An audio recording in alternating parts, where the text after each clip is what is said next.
ছুটি হবে একটু পর সবাই ছিল।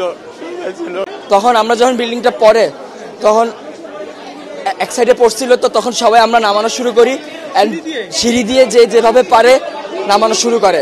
আমরা 1 নম্বর বিল্ডিং, 4 নম্বর বিল্ডিং, 5 নম্বর বিল্ডিং, 7 নম্বর বিল্ডিং সব হয়েছে 9 থেকে সেকেন্ড ইয়ার পর্যন্ত। তারা আলহামদুলিল্লাহ মোটামুটি সবাই সুস্থ আছে। আমাদের ভবন নাম্বার 1 নম্বর বিল্ডিং, জি 8তলা ভবন।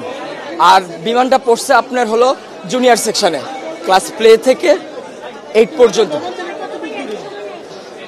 100 থেকে 150 মিটার হবে, খুব একটা না। ভবন 7, 8, মোট 7টা বিল্ডিং।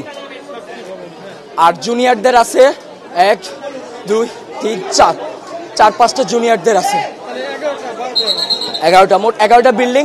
তার মধ্যে 7টা বিল্ডিং হয়েছে সিনিয়রদের, 9 থেকে 12 পর্যন্ত। আর প্লে থেকে 8 পর্যন্ত আপনার সব ছোট ছোট বিল্ডিং। ঢুকতে কয়টা বিল্ডিং আছে, 1তলা টিন শিটের। আবার একটু সামনে গেলে ক্যান্টিনের সাথে 3 থেকে 4 তলা। হ্যাঁ, ওখানে জুনিয়ররা থাকে। ছুটি হবে একটু পর সবাই ছিল। তখন তো এক সাইডে ছিল, আমাদের বিল্ডিং আহত না। আমি আমার নিজের চোখে দেখছি, আমি কন্ট্রোল করতে পারতেছি না।